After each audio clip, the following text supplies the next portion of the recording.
Technology Organization for developing platforms to make this possible. The circumstances of the blockade make it so that we face some technical difficulties, that we may face some technical difficulties today and tomorrow. And if that does happen, please ask everyone to be patient if that occurs. Part one of the Cuba hearing will look somewhat broadly at the blockade, its historical and political context, and questions of legality. And our witnesses will be presenting live from Cuba as well as from the United States. Tomorrow, we will have the opportunity to hear from specific sectors in Cuba on the impacts on healthcare workers and other sectors.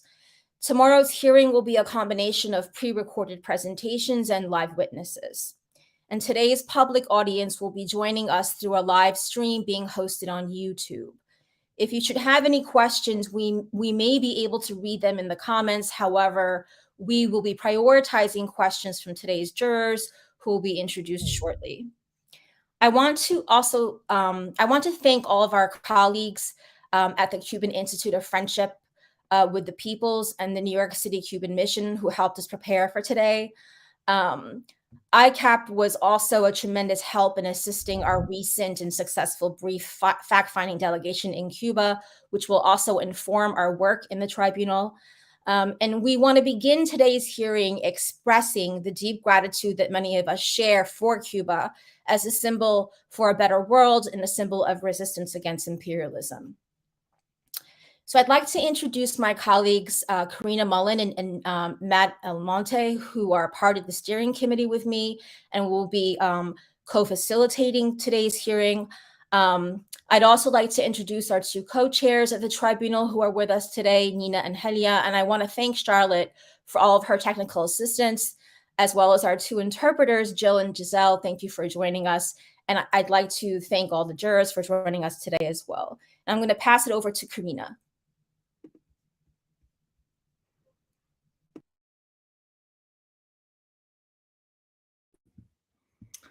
Thank you, Suzanne, and thank you again to everyone for joining us today. We are going to begin with a short video. We thought this would be a nice way to start off the hearing today with the powerful and uncompromising words of Comandante Fidel Castro. This is a video of him, of Castro addressing the World Trade Organization in 1998. And in this video, it's just a short clip we'll be showing. He discusses the blockade as part of the economic war on Cuba.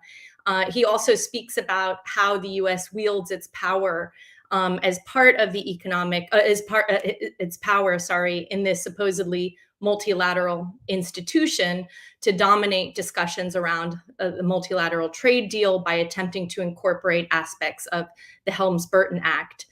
And of course, this is a feature of US imperialism, is dominating so-called multilateral institutions. He ends this clip by describing the blockade, the decades-long blockade against Cuba, as economic genocide. So bear with me and I will play this video.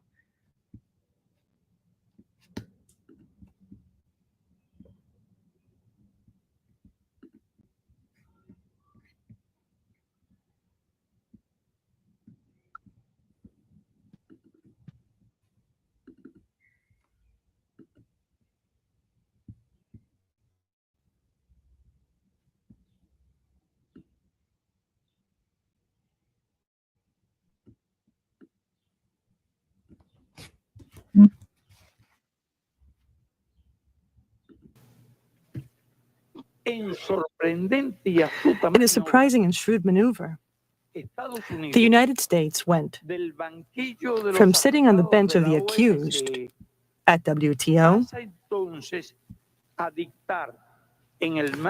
to laying down new rules in international law within the framework of the OECD, and attempted to retroactively include in the multilateral investments agreement provisions declaring the illegality, in its opinion, of the nationalizations conducted in the late 1950s. Date which, by the way, coincided with the triumph, the success of the revolution in Cuba, the framework and a principle which could also be applied to nationalizations carried out in other countries after 1959. This was an attempt to internationalize the principles of the infamous Helms-Burton Act, and this under the umbrella of a multilateral agreement. The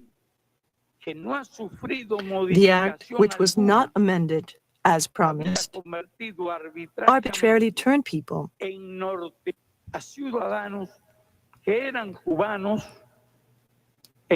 were Cuban citizens at the time of the expropriation into expropriated Americans.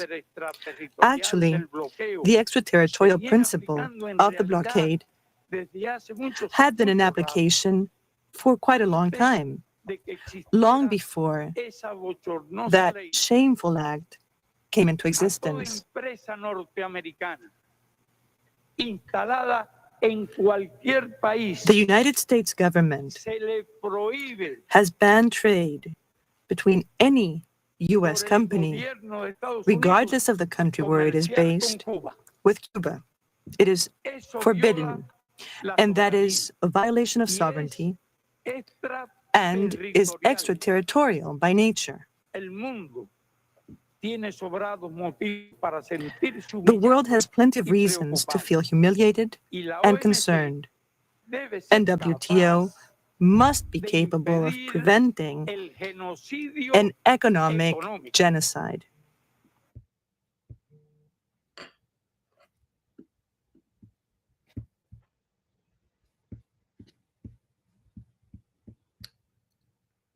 Okay. Okay, well, those are powerful words to start with. And I will now go into just giving a brief overview of who will be speaking today in terms of our expert witnesses. And then I will go in after, at the beginning of each expert witness testimony, I will give a longer bio, and we will also be posting the full bios in the chat for the live stream. But with us today, we are very lucky and honored to have Ambassador Yuri Gala Lopez, Ambassador and Deputy Permanent Representative at the Permanent Mission of Cuba to the UN in New York. We also have with us today Noemi Rabassa, the the first Vice President of the Cuban Institute of Friendship with the Peoples, ICAP. We have Jose Alexis Hinarde Gato, President of the National Board of Directors of the National Union of Jurists of Cuba. We have also Yuri Perez Martinez, Professor of Constitutional Law and Administrative Law at the Faculty of Law of the University of Havana. Cheryl Labash, one of the 5 co-chairs of the National Network on Cuba. And Ajamu Baraka, an internationally recognized Pan-African human rights activist, writer, and organizer. So I will begin now by introducing Ambassador Yuri Gala Lopez. As I have already mentioned, he is the Deputy Permanent Representative at the Permanent Mission of Cuba to the UN, New York. He previously served as Ambassador of Cuba to Jamaica and Cuba's permanent representative to the International Seabed Authority in Kingston. He was also the director for bilateral issues at the General Division in charge of relations with the US, MINREX in Havana, as well as deputy director for socio-humanitarian affairs in the Division of Multilateral Affairs in Havana. So thank you so much, Ambassador Yuri Gala Lopez, for joining us today. The floor is yours.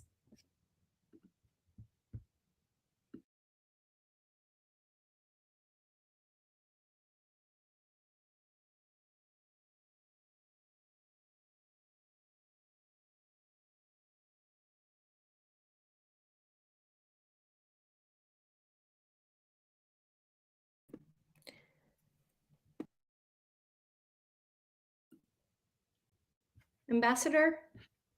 Do we have the ambassador with us? Hello? Yes. Do you hear me? Yes, we can. All right. Thank you. Well, okay. I was saying that it is indeed an honor for me to represent the permanent mission of Cuba to the United Nations at this virtual event hosted by the International Tribunal on U.S. Imperialism, sanctions, blockades, and economic coercive measures. So the presentation that I'll be doing right now would be concentrating on a very important issue for Cuba and for many countries in the world as well. But before getting to the substance of that, I'd like to make some general comments. I'd like to start by expressing that the first thing that should be said about the issue, the general issue, is that the U.S. government continues to apply what we call a maximum, or they call actually a maximum pressure policy towards Cuba, which was inherited from the previous Trump administration. Now, the fundamental and defining characteristic of the Cuba-U.S. bilateral relationship continues to be the existence of the economic, financial, and commercial blockade imposed by the U.S. as a weapon of cruel and immoral coercion, which constitutes the fundamental obstacle to the performance of the Cuban economy. Also evident as part of my general comments is that there is an open policy of subversion and the attempts to destabilize our country with the backing of tens of millions of dollars, together with the tolerance towards those who from the U.S. territory guide, finance, and even train individuals to commit violent acts against Cuba. However, in spite of the above and other hostile actions from the U.S. government, the Cuban side has taken some steps aimed at directing bilateral cooperation towards the fulfillment of migration agreements and in other priority areas between both countries. Now, our goal remains to promote broader ties with the U.S. and its people, and that is something that has been reiterated by the Cuban authorities for many years. We remain willing to build a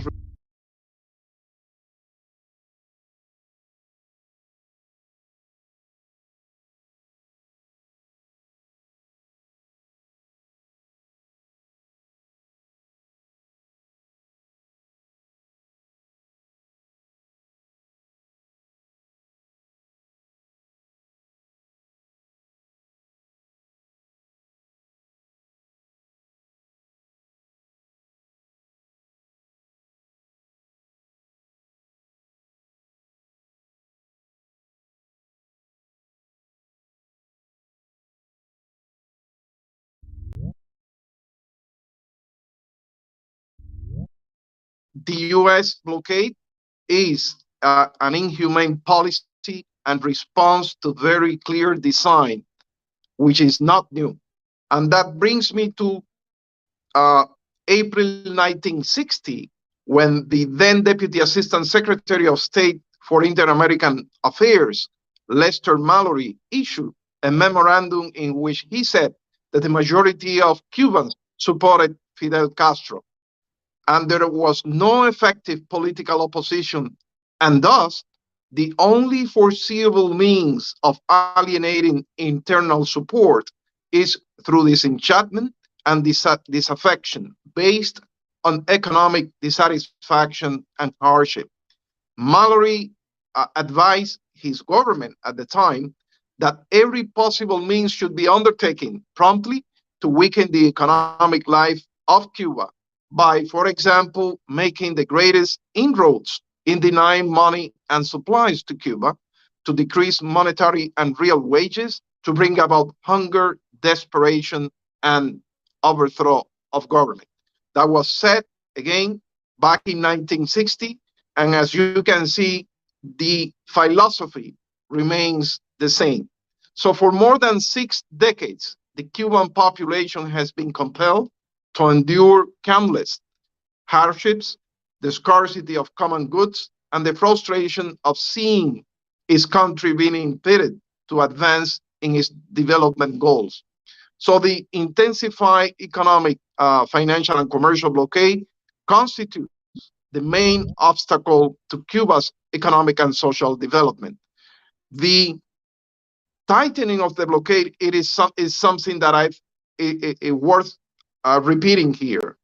The blockade was deeply reinforced during the Trump administration. In the 4 years of his mandate of the administration, more than 240 unilateral coercive measures were adopted against Cuba, some of them out of an unprecedented cruelty as part of his policy of maximum pressure, with the objective of suffocating sensitive sectors of the Cuban economy, such as fuel procurement, foreign trade, and tourism. A significant number of those measures, by the way, were adopted just when COVID-19 pandemic was more severely hitting Cuba. So they took on the pandemic as an ally in its unconventional war against Cuba and deliberately toughened the blockade. Most of those coercive measures remain, unfortunately, in force and in full practical application under the current administration.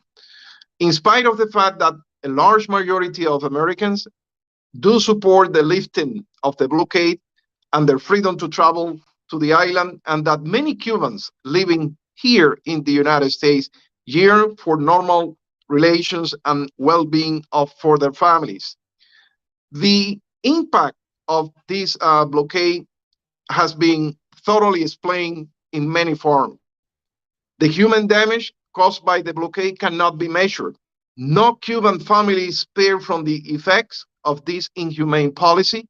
No one could honestly claim that it does not have a real and very, very negative impact on our population. It continues to provoke material shortages and scarcity, to sow the seeds of discouragement and dissatisfaction, to harm the Cuban people, and to impede economic growth at a time of serious global crisis. In the 90s, if one can recall, two laws were promoted and approved by the United States Congress: the Torricelli Law in 1992 and the Helms-Burton Law in 1996. So our development possibilities are somehow tied to two laws of another country, that of the US. So when you review the statistics, you can see how the data of the highest migratory flows are connected to the moments of greatest pressure and closure, and vice versa. And the United States government migratory policy towards Cuba has indeed stimulated illegal and irregular flows in this regard. Let's share with you all some statistics about the impact of the US blockade. Between August 2021 and February 2022 alone, this policy cost Cuba in the order of 3.8 billion in losses. And in the first 14 months of the current US administration, the blockade cost 6.3 billion in losses, representing more than 455 million per month and more than 15 million per day. At current prices, the cumulative losses in 6 decades of application of the policy amount to more than 154 billion US dollars. As a result of that, the Cuban economy has come under extraordinary pressures reflected in industry, service provision, retail trade, etc. So the blockade is indeed the root and stem of our economic hardships. Now, we have denounced this policy at the international forum. In regards to our denunciation efforts at the multilateral meetings, let me recall that for 30 years, the United Nations General Assembly, its most representative and democratic body, has adopted a text of a resolution on the necessity of ending the blockade imposed by the United States against Cuba. Throughout these years, the number of countries voted in favor of this resolution has been increasing.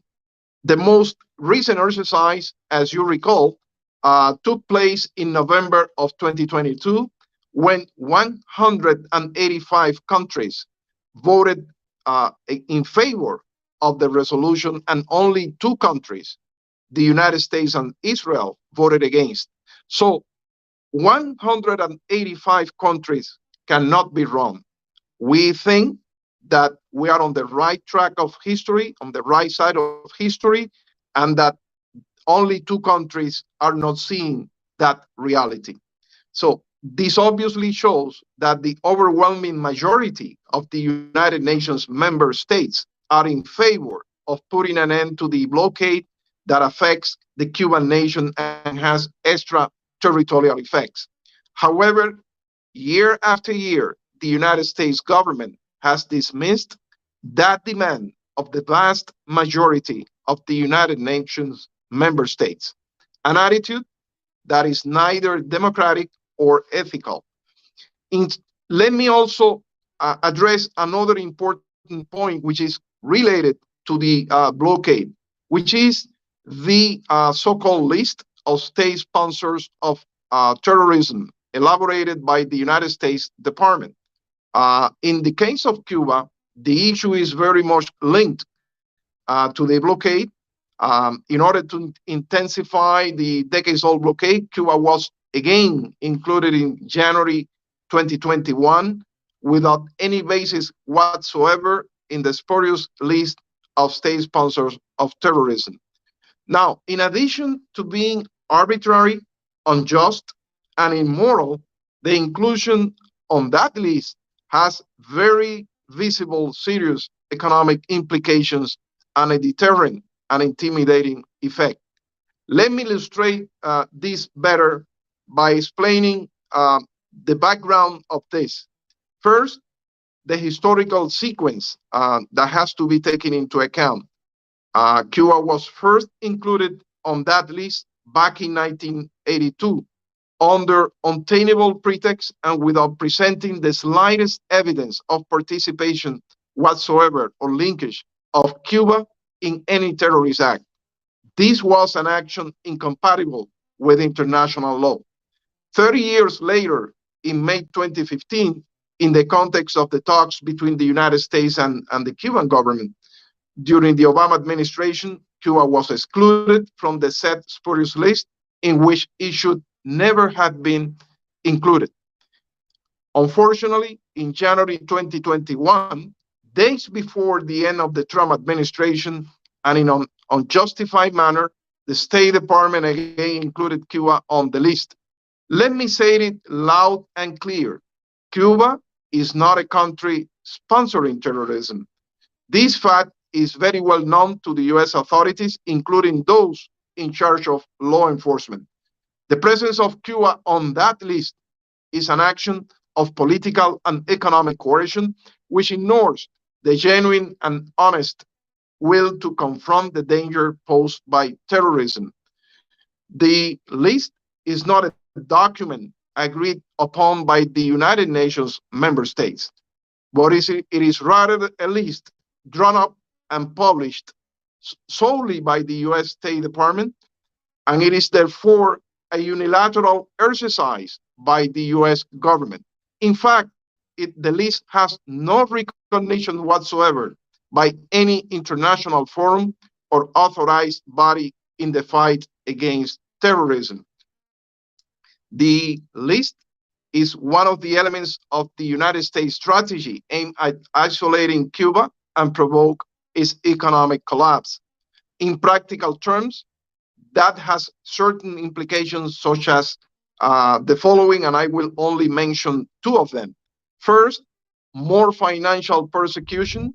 It causes real difficulties for Cuba in its relationship with financial institutions, in its relationship with banks, including governmental banking and commercial institutions of countries with which Cuba has good relations.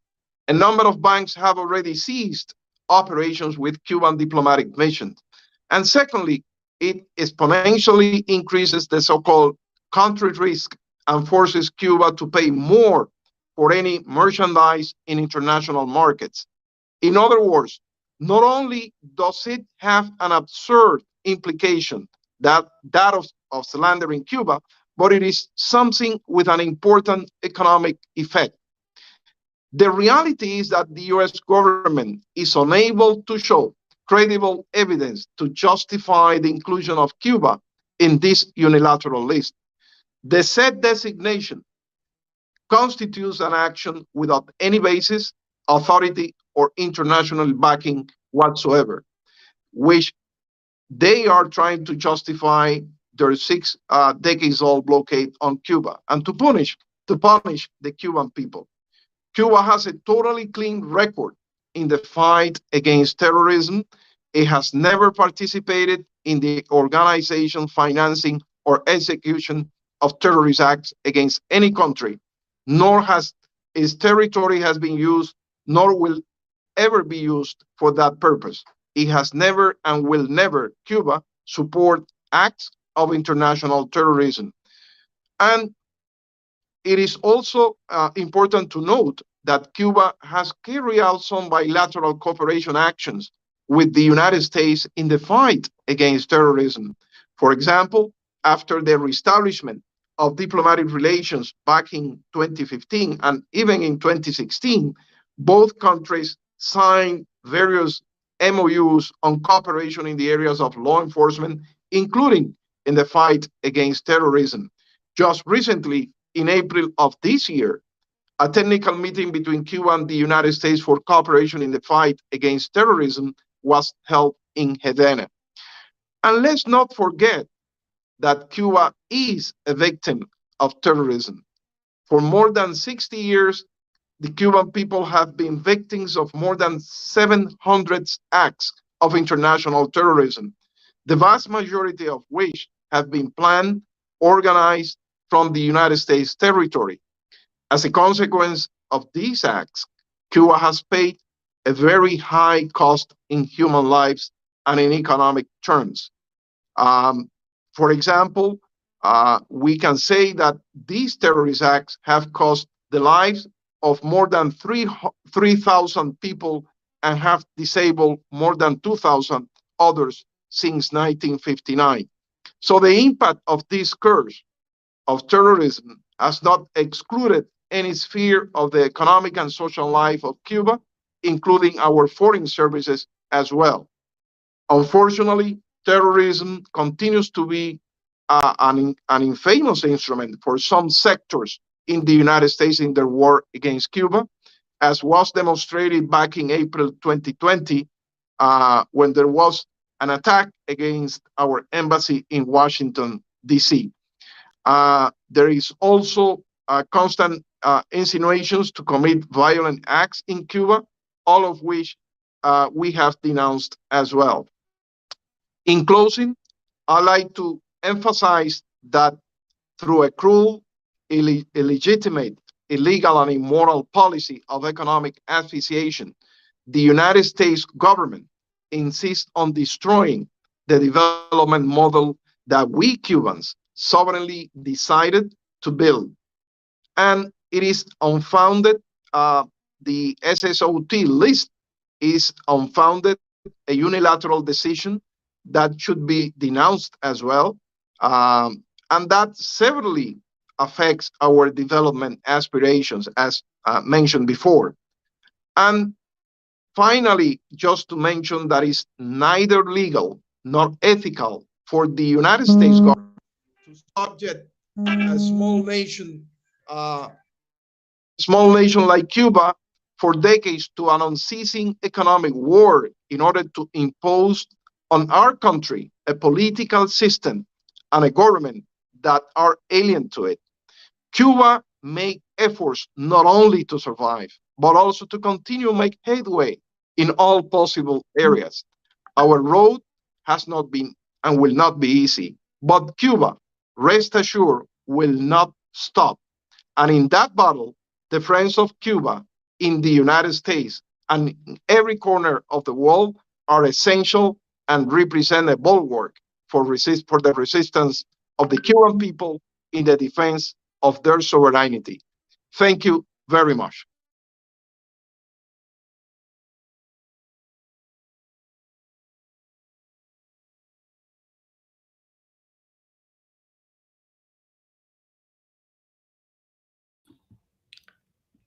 Thank you so much, Ambassador Gala. I'm not sure if we might have missed the last few words that you were saying because I think you were muted, or at least I didn't hear, but we I'm heard not it, sure. Karina. Oh, good. Okay, it was just me then. Okay, thank you so much, Ambassador Gala. That was a really fantastic and comprehensive and enlightening overview, really, of the impact of the U.S. imperialist blockade and its extraterritoriality, as you discussed, on the people of Cuba, and really, as you pointed out, the root and stem of economic hardship in the country. And I think you also said it constitutes the greatest block of economic and social development in the country. And I also really appreciate that you raised you cited the Lester Mallory document, which really provides, as we've discussed, intent for the blockade, which, as you described, was really about in the memo. It says this is really about strangling, right, the Cuban Revolution and bringing about, so-called regime change. So thank you so much for that. Really a brilliant testimony. Next we'll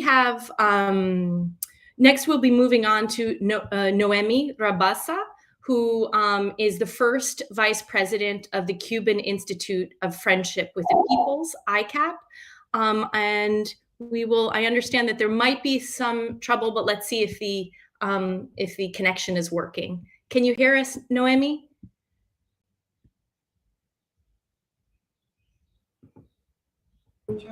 Perfectamente los escucho, perfecto. ¿Me escuchan bien?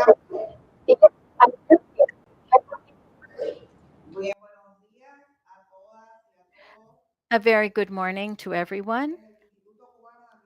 From the Cuban Institute of Friendship of Peoples, we send warm greetings to everyone who is here at this International Tribunal, People's Tribunal, and I thank you for these hearings that allows us to use various expert witnesses to explain the genocidal effects of a blockade that's been in place for more than 60 years and imposed by U.S. imperialism on Cuba,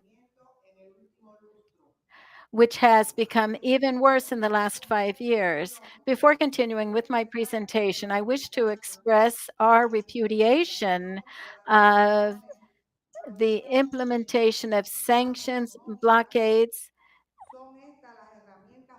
which are the tools used by the U.S. government and its allies to attain their foreign policy imperialist ruling class objectives.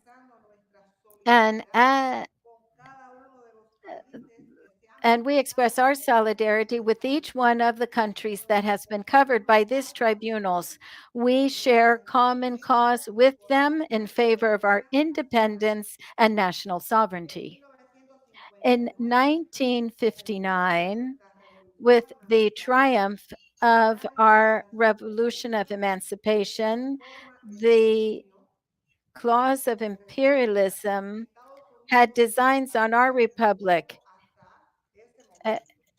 which the United States imposed at that time. And at that time, more economic pressure was exerted on us, along with military exercises that included their support for counter-revolutionary bands, the Bay of Pigs invasion, the expulsion of Cuba from the OAS, and other operations such as subversive programs and covert activities, as well as terrorist actions that cost the lives of more than 3,000 Cuban citizens. This policy was aimed at creating fear and instilling terror to overthrow our revolution.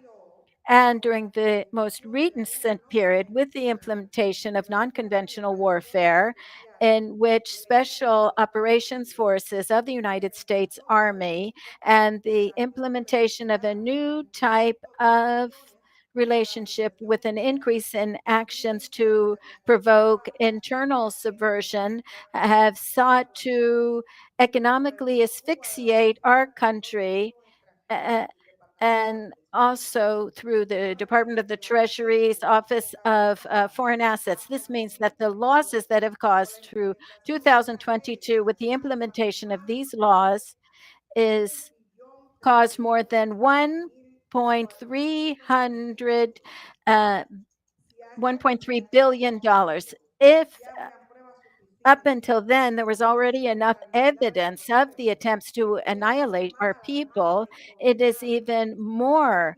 aggravated fact to see that the last two administrations in the United States have increased the sanctions and jeopardizing the lives of our entire population in our country, while they are bent of undermining socialist governments, and they continue to maintain more than hundreds of such measures that affect state sector cooperatives and private parties and seriously hinder the development of the well-being of the Cuban family. To illustrate these damages, we have in these two hearings the participation of experts from various sectors in Cuba. However, given the seriousness of this, I would like to stress that during the fight against the COVID-19 pandemic, the United States prevented the entry into our country of respirators and oxygen plants and other health supplies and raw material to produce medicines. By the same token, they also launched defamation campaigns against the achievements of Cuban scientists and attack Cuban medical aid to other countries during a world health crisis. At the same time, the blockade was increased to such degree that the State Department in January of 2018 created an Internet for Cuba group, which meant the merger of economic attacks with cyber warfare against Cuba, which was a media and psychological warfare that attacked all initiatives in an illegal structure which seeks safe harbor in digital platforms. Just before this, in 2016, that same department had created special task forces which led to the creation of special programs like Sunsuneo, a video platform, and others. Their regime change policy and their use of cyberspace, where they control the algorithms with complete illegality and impunity, and they send a destabilizing measure against the established order in Cuba and attack our institutions and the government.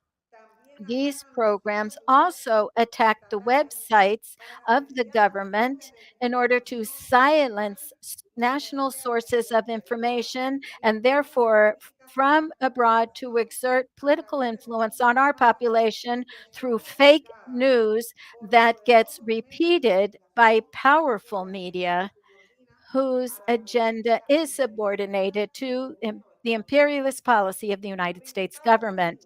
Their main objective is to impose a narrative that the U.S. blockade against Cuba does not exist, and that the problems that have accumulated and recent problems are because Cuba is a failed state. And to have even greater injustice, as our ambassador said, they can have Cuba on the list of state sponsors of terrorism under politically motivated arguments and not based on reality. And the consequences of this is penalties imposed on individuals and countries that try to have trade with countries. The pretext for keeping us on this list up until now has been our support as the guarantor for the peace talks in Colombia. Precisely yesterday in Havana, the third cycle of talks between the government of Colombia and the National Liberation Army, ELN of Colombia, concluded, as was stated yesterday by President Miguel Diaz-Canel, the price that Cuba paid for fulfilling this role is very high, but we do not regret it. We will continue to fulfill our duty and keep our word. So all of the participants of this tribunal, we thank you for not leaving Cuba alone. Historical truth is with us and with our friends who are part of the movement of solidarity with Cuba. It is thanks to all of you that the people of Cuba have been able to withstand so much acts of aggression, and we continue to get up every day to continue building a better society. As our commander-in-chief stated, and I want to leave you with this phrase to respond to everything. Our commander-in-chief said in 1994, this is not a blockade or an embargo, it is a war. And that is what we have been living through in Cuba, an economic war, a political war, and a war in which the Cuban family is suffering the most. Thank you very much.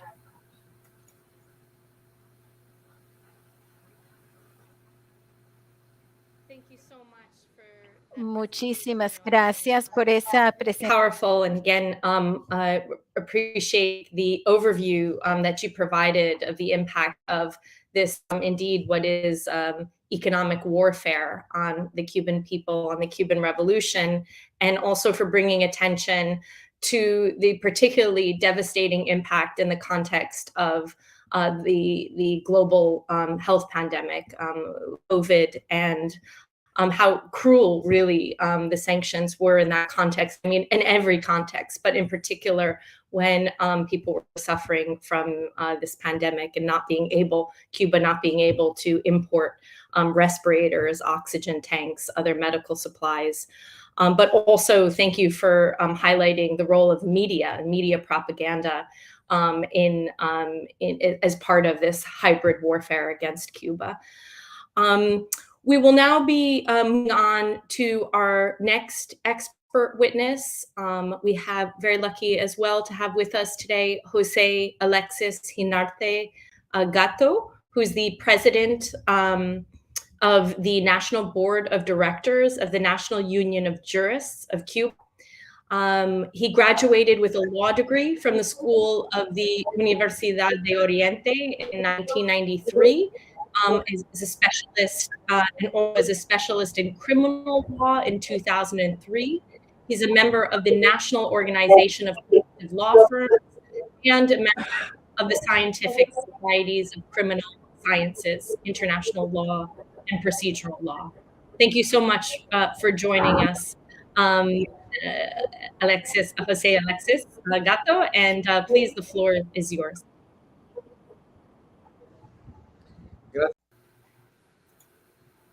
Thank you for the invitation to come here and share with you, with our colleagues,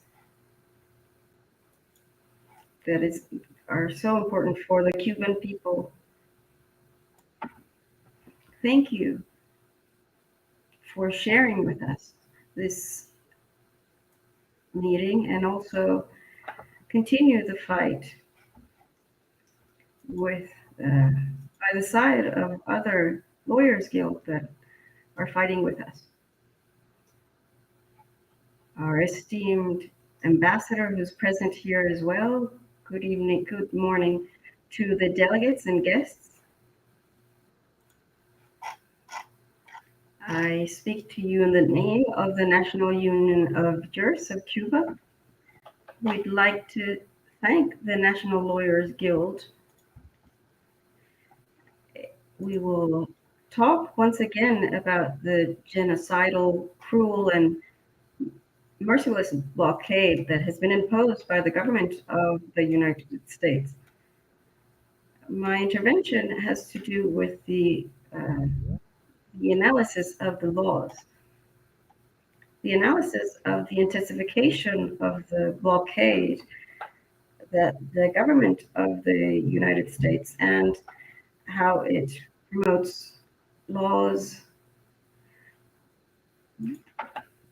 at the point when in 1959, the 1st of January, the government of Cuba had the first laws and measures against in the benefit of the people. The government has very, sorry, I can't hear him very well. All of this is backed by the right of defense and security. And they have a criminal policy against our country. Cuba began the recovery of its properties through the revolutionary government, which was a legitimate action. These nationalizations had constitutional backings. The Constitution in 1940 promoted this, and also in Article 24, it spoke about how this was legal given the public use of the land. In 1960, they were speaking about how there was an inconstitutionality of these nationalizations. We can summarize that these Cuban nationalizations were internationally recognized. They were not discriminatory because they were applied both to Cubans and foreigners, and they had the objective of initiating the development of the country and the benefit of the country as an attribute of the sovereignty of the state. The legitimacy of the action of the Cuban government showed in 1960 the law 851, through which the compensation of United States owners through an agreement with the government of that country based strictly on the practice and principles of international law. That law established a payment for these nationalized properties. These revolutionary measures were applied, for example, in 1960. The main companies of the United States announced that they would send no oil to Cuba, and they prohibited the use of refineries of the Soviet Union. In 1960, President Eisenhower reduced the sugar quotas assigned to Cuba, reduced it by 19%. In the 16th of December, the president determined that the quota for the next trimester would be 0. However, with the intent of initiating an aggression escalade, the United States broke relations with the revolutionary government, and 4 months later, the Hedon Beach invasion occurred. There were many measures that were applied, but we should always remember that the blockade is implanted in 1962 on the 7th of February. Our reflections should be on the distortion of the terminology that is used here hides the reality. These are unilateral coercive measures. The acceptance of the term embargo is not correct. This is a retention of goods that is mandated by law. And these are objects of a dispute that has to do with a debt. Once we clarify this concept, it's obvious that the coercive measures have the objective of creating hunger in the revolution in Cuba, and it is actually a unilateral, illegitimate, illegal blockade, and it violates the norms of international public law and affects our relations with third parties. In the words of Dr. Olga Miranda Bravo, the cardinal elements in the concept of the blockade means to cut, block, or incommunicate with other countries to achieve a surrender of a country by force or by hunger. The government of Cuba has reiterated its will to negotiate with the government of the United States. And the extraterritorial character of this blockade continues 61 years later. It's not understandable that any country has a hegemony over another.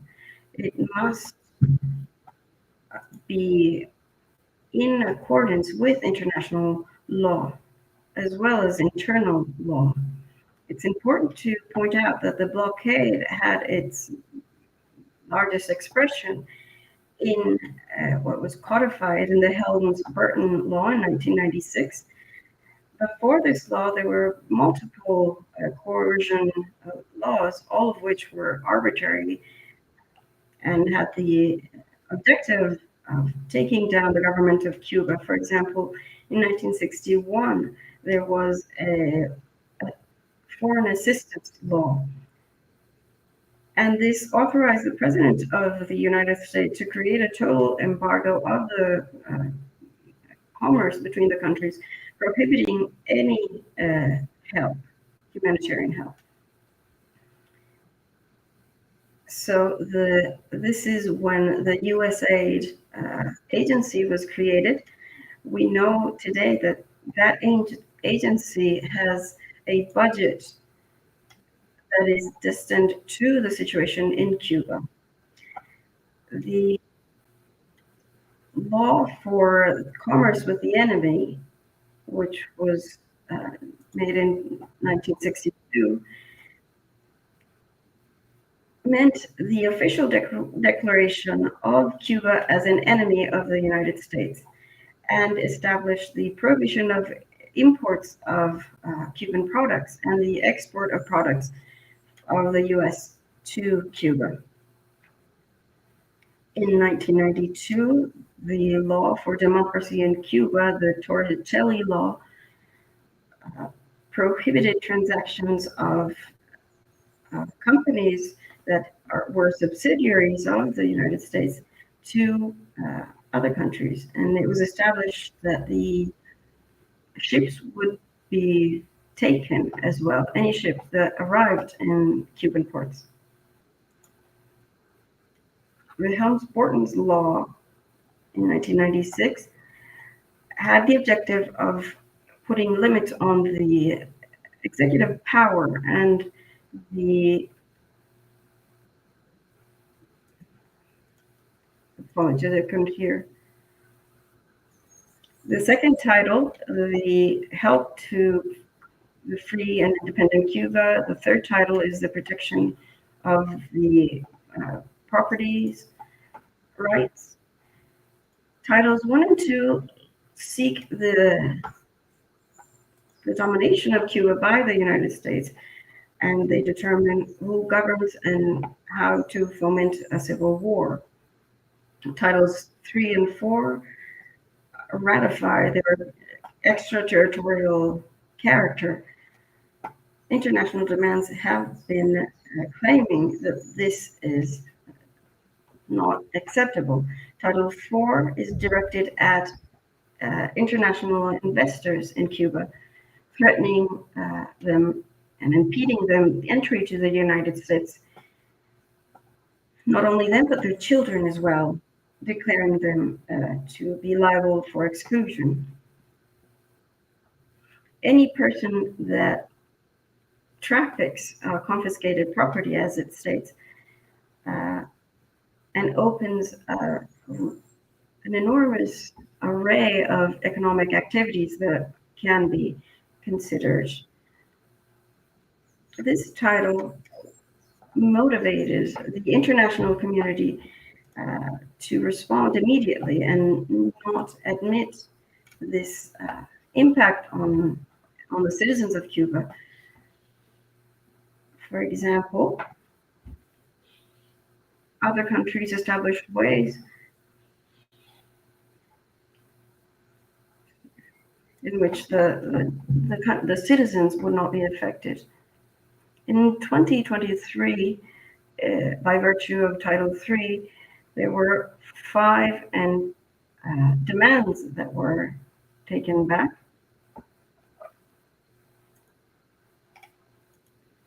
The demands in the blockade have not impeded the Cuban people to continue on and grow.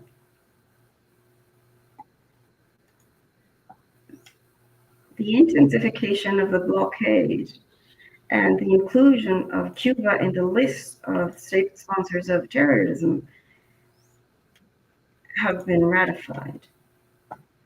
In 2019, in Cuba, there was a new constitution that was born out of a profound and participatory process, and it defined a road of this country against the North American imperialism for independence, national sovereignty, anti-imperialism, and internationalism, democracy, and others.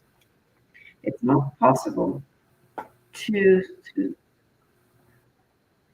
take the people on the path of others.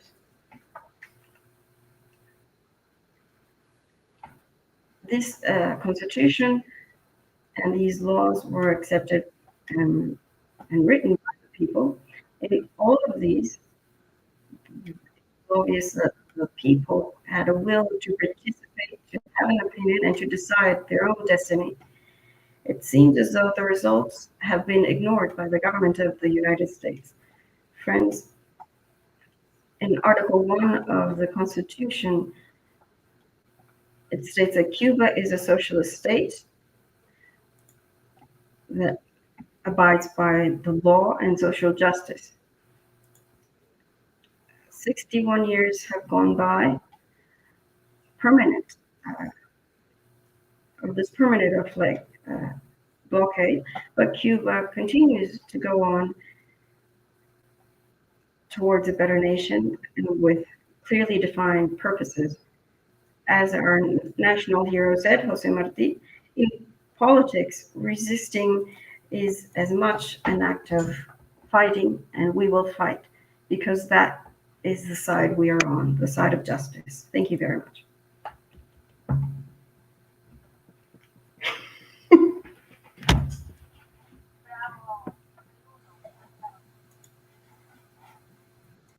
Muchísimas gracias por esas palabras. Great to end on a note of resistance with the quote by Jose Marti. Thank you so much for that, and also for this really detailed discussion, really an anatomy of the legal framework for the blockade, and also really important insights into how the blockade also undermines the Cuban legal system. Thank you so much for that. We'll be moving on now to Yuri Perez Martinez, our next expert witness. Yuri is a professor of constitutional and administrative law at the Faculty of Law of the University of Havana. He has served as an assistant professor at the Law School of the University of Havana, non-permanent, and as a non-permanent, substitute judge of the Provincial Court of Havana. Sorry, I've just been informed that Yuri, in fact, is not with us. He's has some trouble connecting right now. So we will move on to our next expert witness, Cheryl Labash, who is one of the 5 co-chairs of the National Network on Cuba that unites the voices of more than 50 local and national organizations fighting to normalize U.S. relations with Cuba through respecting that nation's right of sovereignty and self-determination.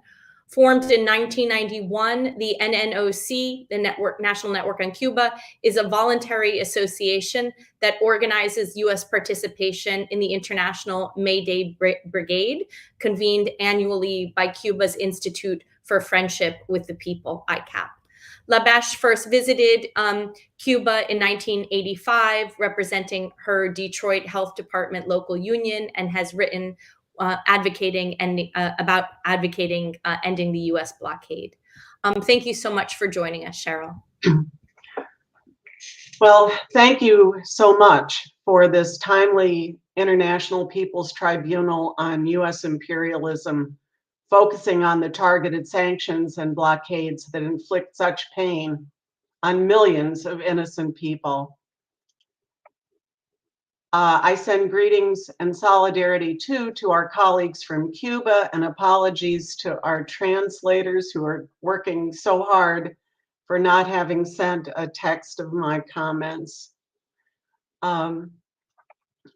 We recognize the US unilateral coercive economic measures, the blockade, hurt the Cuban people and their aspirations for a better world that's necessary, first and foremost. We know and recognize that the blockade is extraterritorial, attacking banks, businesses, Europeans who enjoy vacationing in Cuba, and Cubans living in other countries, and in many, many other detailed ways. However, today I want to recognize that the policies of the United States government also hurt the people of the United States, the ordinary working class and poor people, the migrants, the farmers and growers who want to conduct business with Cuba. In short, the majority of the people here in the United States. I want to speak about the pandemic and travel and show that the US government is in fact out of step with the people of the United States in this policy. When people travel to Cuba or learn about the blockade, they do not support these measures. This is the reason the US government hides its intentional plan to create hardship and desperation among the Cuban people, while hiding its hand. For me, in the Mallory Rubottom memo, in addition to the crime that it outlines against the Cuban people, the words that stand out to me are as adroit and inconspicuous as possible, that they want to hide their crime. The US tries dangerous smoke screens like the Wall Street Journal fabrication of the China-Cuba Spy Center. In his quick rebuttal, Deputy Foreign Minister DiCosio pointed out the previous false accusations used to intensify the economic war. Those alleged acoustic attacks, the crickets, the falsehood about non-existing Cuban military troops in Venezuela, and the lie about imaginary Cuban biological weapons. The only foreign military installation in Cuba is the US illegally occupied territory in Guantanamo and the Guantanamo Naval Base. Why won't the Wall Street Journal write about Cuba's call for the zone of peace that was initiated by Cuba and Venezuela in 2014?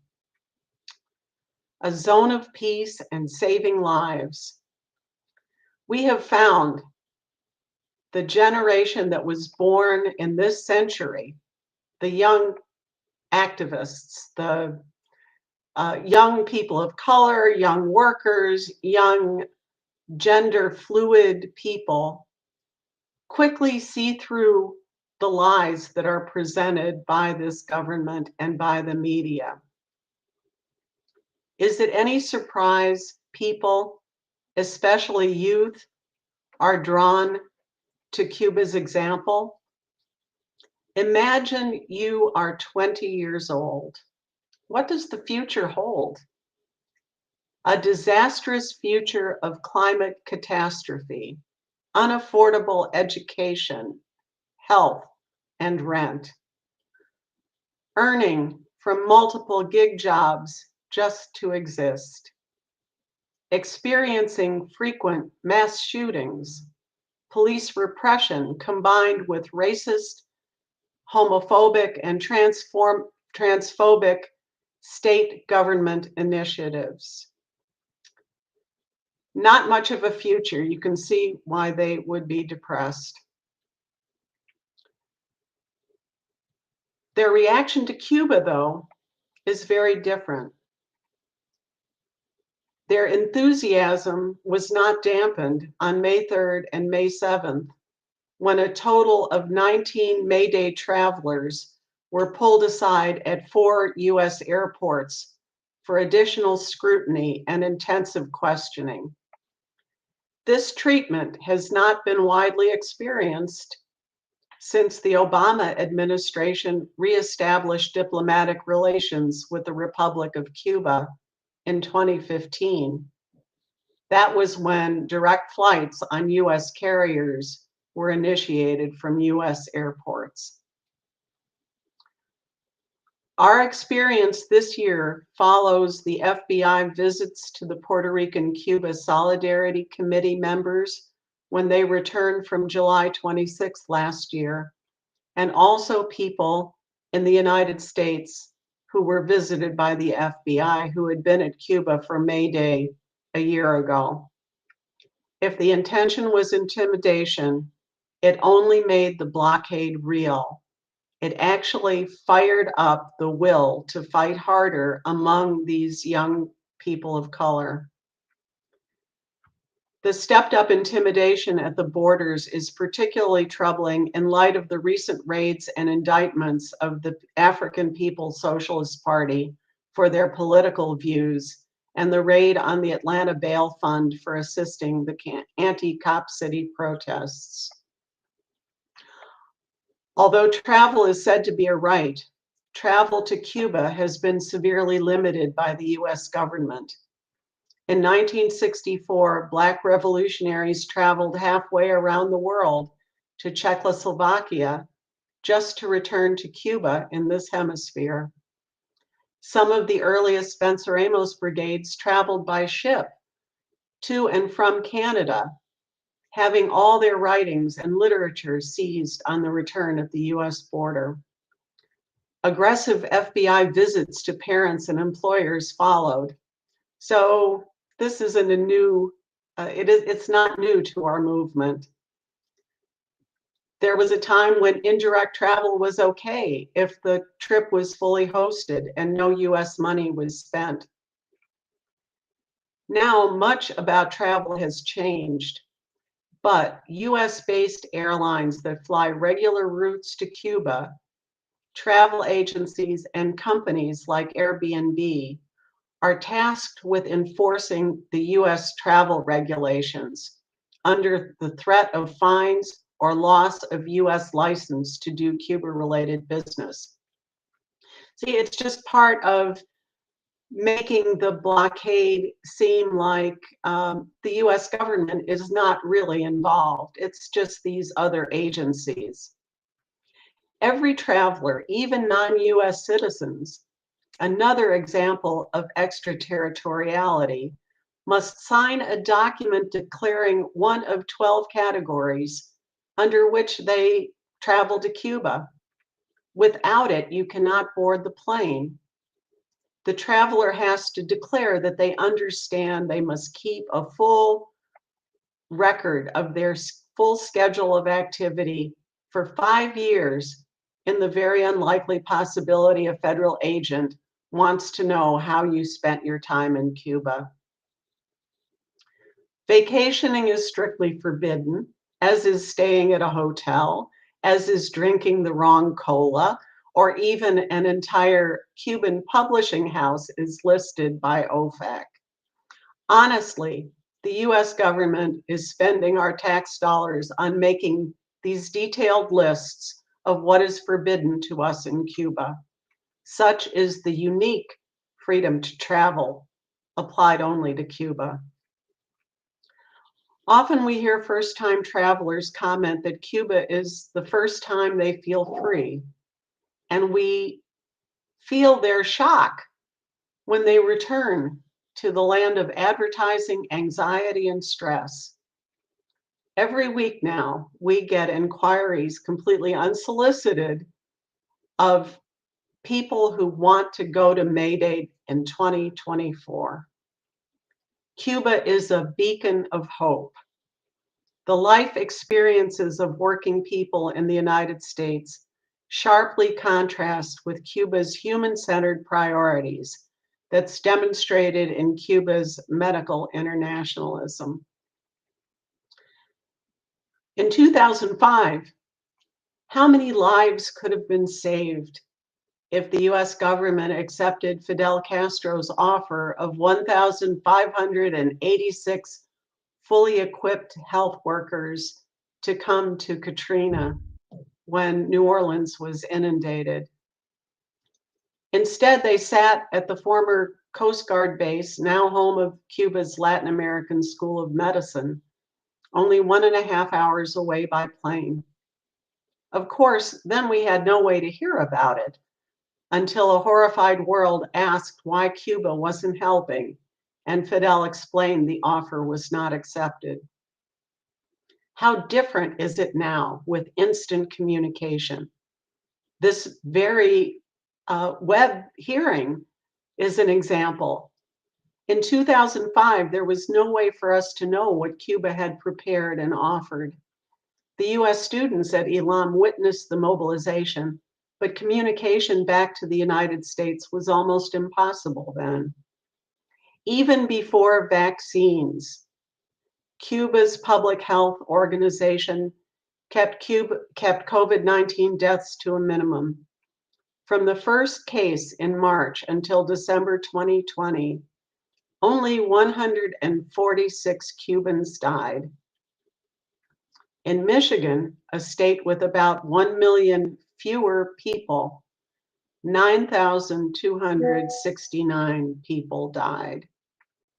In Detroit, a small city with a majority Black population, with less than 700,000 people, 1,500 people died in 4 months.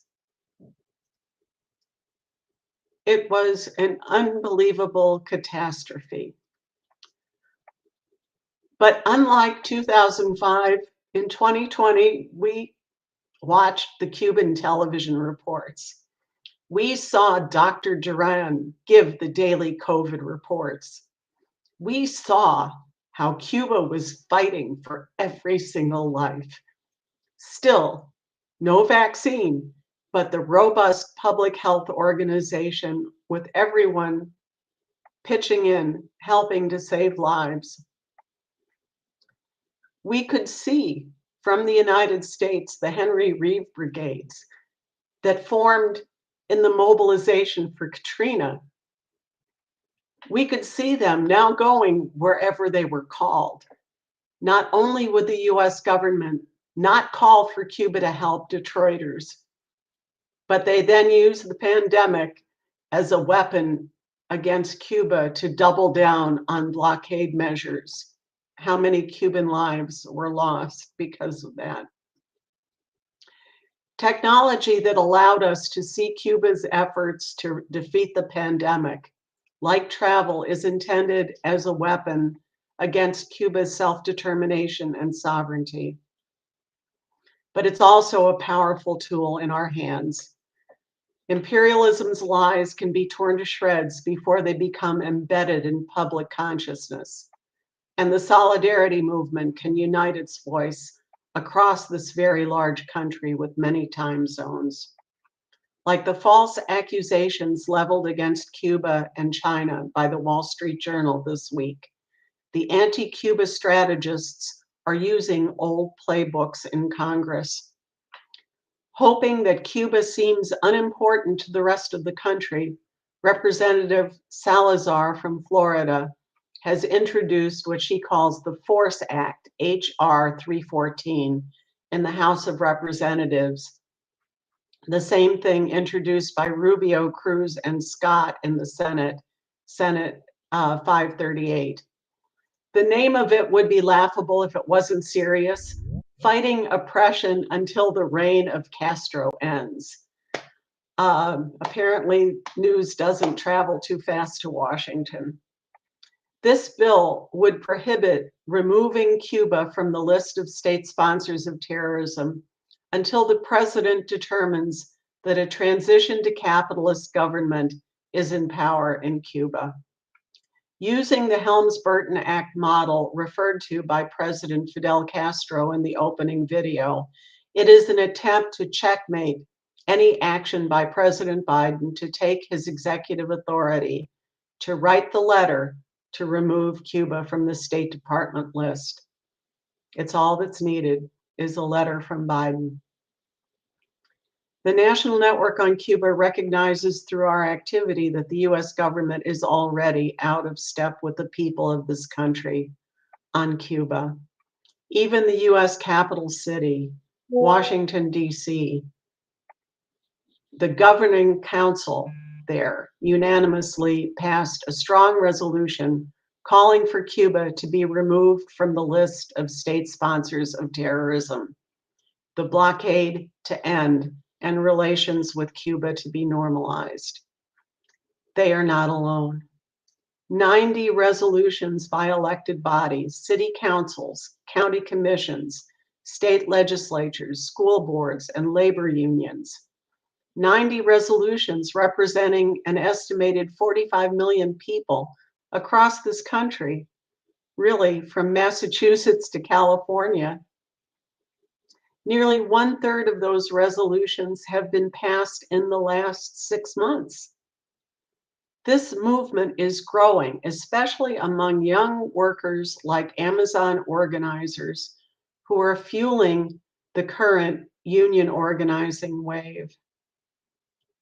We call on President Biden to hear the voices of Cuban Americans, of labor organizations, and elected local officials calling for Cuba to be taken off this list of state sponsors of terrorism, calling for an end to the unilateral US blockade.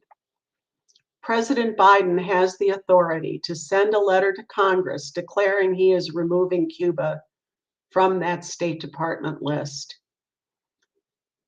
The list is a switch that automatically sets into motion many additional hurdles to economic activity related to Cuba. It's harder for Cuba to function in the dollar-denominated international financial arena, and it makes it more difficult for us in the United States and internationally for solidarity activists to do what we can to help Cuba too. The lies about Cuba that underpin the legal support for the blockade are weakening. Cuba is a state sponsor of peace, as yesterday's agreement between Colombia and the ELN Liberation Organization show. This was Cuba. We, in fact, are winning, but we need everyone's help.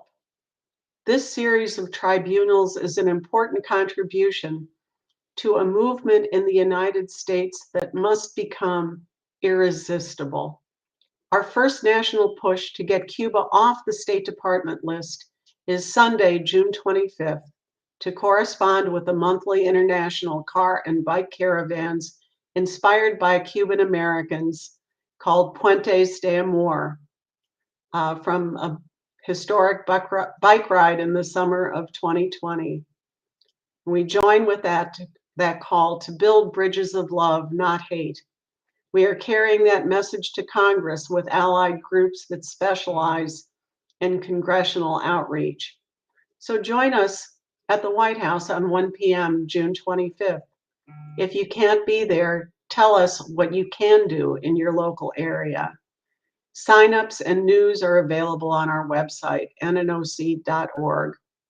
I'd like to end with a quote published recently by Real News from another co-chair, Shaquille Fontenot, a talented activist from South Carolina. We're in a moment here where people in the US are seeing the parallels between our own experiences and what's done in our name to people abroad. People here need food, water, shelter, and people in Cuba need those things too. The same institutions that are keeping those things from all of us. That's why it's critical for us in the United States to speak up about it. People around the world need to see the truth. That's how we can get action. Thank you very much.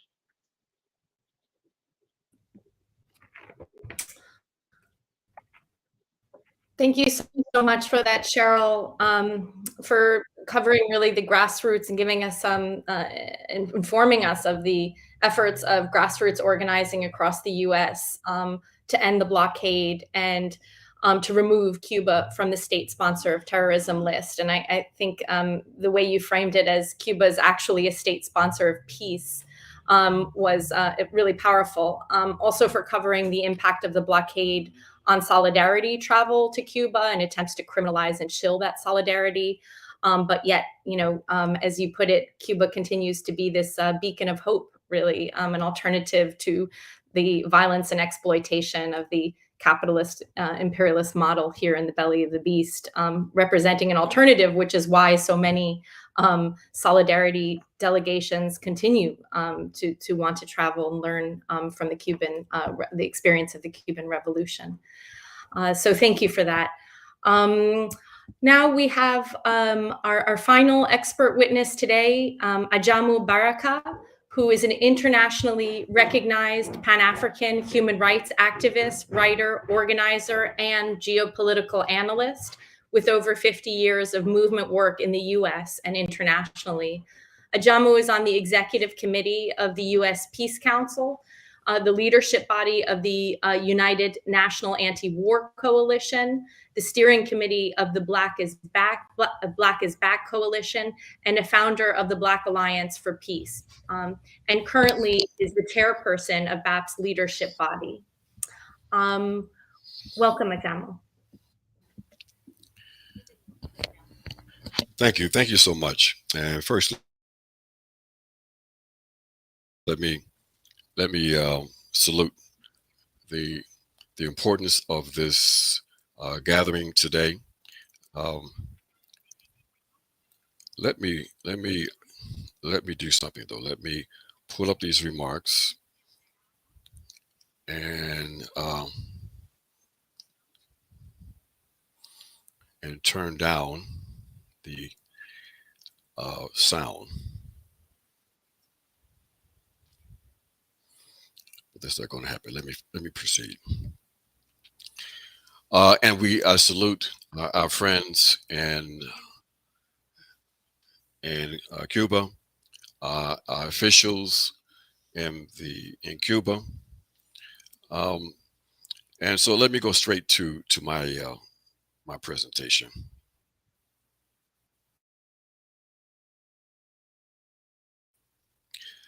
Merriam-Webster defines a rogue state as a nation or state regarded as breaking international law and posing a threat to the security of other nations. This simple and neat definition perfectly captures the character of the relationship between Cuba and the United States, but also the character of U.S. policies toward the nations and peoples of our region and the world since its ascendancy as a global power at the end of the Second Imperialist War in 1945. And what was the driving interest for much of U.S. policies during the period since 1945? Basically, to prevent authentic decolonization in the global South by incorporating emerging nations into its orbit of control. This geostrategic objective informed the U.S. response to the revolution in Cuba. There are two aspects that shaped U.S. foreign policy at the end of the decades of the 1950s and early 60s. First, consolidation of U.S. global imperialist power with the emphasis on subversion and military power as its main instrument of hegemonic control. And secondly, the irrational fear of communism.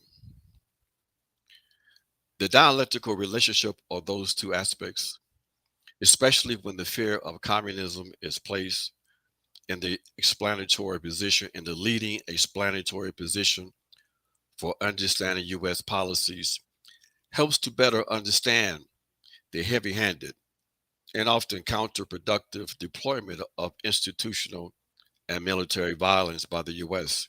during this period. In the case of Cuba and other examples, the range of potentially coercive measures that might have been utilized to mitigate against what the U.S. might have defined as an uncontrollable radicalization of the Cuban Revolution was forestalled by the decision made by policymakers in the U.S. to attack the revolution. That story of subversion and violence is well documented and has been covered extensively today. In my short remarks, I would like to share an analysis of the meaning of Cuba from the perspective of the radical, anti-colonial, anti-imperialist African revolutionary movement based in the territory known as the United States of America. First point, we are clear. The hegemonic subversion emanated from the leading global imperialist power from the U.S. will not cease until there is a dramatic shift in the international balance of forces globally away from the U.S. and European colonial powers, but particularly in our region. The inclusion of Cuba on a list of so-called terrorist states constructed by the #1 terrorist state on the planet is a rational and unsurprising development. From the perspective of U.S. imperialism, the survival of the Cuban Revolution represents an existential threat. The role that Cuba played as a guarantor state in the initial round of peace talks between the ELN of Colombia and the Colombian state that resulted in the Trump administration placing Cuba back on its infamous list reveals the objective interests and intentions of imperialism.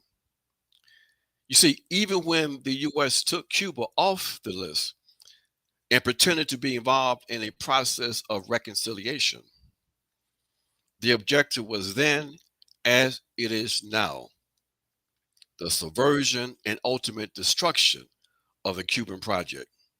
The only difference is the strategy deployed. Second point, every nation, state, and peoples have the right to determine for themselves their approaches to how they approach the issue of democracy and govern themselves. Socialist democracy will not and should not look anything like the phony, process-oriented, narrow bourgeois democracies in the US and throughout the capitalist world. If Cuba had not developed forms of democracy suitable for the challenges of socialist construction within the context of a hostile global environment, it would not have survived. From the committees in defense of the revolution to the workers' formations, including the Workers' Parliament during the special period, the democratic participation of the masses took shape based on the evolving material and ideological conditions of the revolution. Those particular constructions of popular power ensure the relative stabilization of the economy under an alternative regime of social production and distribution that survived the ongoing embargo and the abandonment of socialism in the Soviet Union and the Eastern Bloc. Not only did Cuba survive, it did so with dignity, maintaining its commitment to people-centered human rights. This saw a continuation of Cuba's high life expectancy, low infant mortality, and universal access to health and education. Democracy emanates from the people. In fact, it is the sovereignty of the people. When more than 75% of the voting population participates in choosing the National Assembly this year, the comparison to the US turnout is stark. It also reveals the absurdity of the US passing legislation like the Helms-Burton Act that demands that Cuba conduct its democratic processes in alignment with the false propaganda that the US is a democracy, a falsity empirically documented as such in 2014. For the US to demand that Cuba develop a system that guarantees the rights of the Cuban people to express themselves when the private sector and state collude in the US to restrict the free access to information is as ridiculous as their demand that Cuba hold free and fair elections, when in the US, only the rich determine who runs and who wins the elections. Point 3, people-centered human rights. Despite the more than 60 years of attempts to undermine the revolution, the commitment to ensure that the basic human rights of the Cuban people to have access to health care, food, education, and housing never wavered. Social justice, participatory democracy, and self-determination, the principles of people-centered human rights that combine civil and political rights and economic, social, and cultural rights in a framework of collective and individual rights, differentiates the people-centered human rights frame from the liberal, legalistic, state-centered, individualistic Western bourgeois human rights framework. For Africans in the US who just experienced a genocidal assault during the COVID pandemic that resulted in tens of thousands of African Americans dying because we did not have access to adequate health care, that compounded the persistent health conditions we suffer in our communities because of colonialist neglect and the industrial targeting of our communities. The fact that Cuba spends only 4% per person of US health costs, but has the same average life expectancy and lower infant mortality, is another example of why the US wants to see this model of people-centered human rights erased from history. Point 4, race and white supremacy. This quote from Nelson Mandela captures the spirit. Quote, "The Cuban people hold a special place in the hearts of the peoples of Africa. The Cuban internationalists have made a contribution to African independence, freedom, and justice unparalleled for its principled and selfless character. Cubans came to our region as doctors, teachers, soldiers, agricultural experts, but never as colonizers. They have shared the same trenches with us in the struggle against colonialism, underdevelopment, and apartheid, unquote. My friends, the African radical approach to the question of race is not abstract for us. We're not interested in what is in the people's heads. We're not concerned about whether or not someone likes us or not. We are committed to confronting the power of institutional white power in the present expression of the colonial capitalist monopoly domination. We recognize that white supremacist ideology has been an effective weapon to both rationalize European colonial capitalist oppression and confuse and divide colonial subjects and the working classes. Furthermore, we recognize that Western radical thought had inadequate theoretical frames for understanding all of the complex expressions of white supremacy that led to political errors in Cuba and in other revolutionary projects. Yet, while detractors of the Cuban project will attempt to weaponize the ongoing struggle against racism and racialization in Cuba, African revolutionaries who stand with Cuba assert that it is only through practice that race and white supremacy will be defeated. From the very beginning of the revolutionary process in Cuba, elements of the U.S. Black liberation movement were in intimate relationship with the process. In the first months of the seizure of power in 1959, African Americans, revolutionaries, journalists, labor leaders, congresspersons traveled to Cuba. Africans in the U.S. were informed about the events in Cuba and were enthusiastic supporters of the revolution.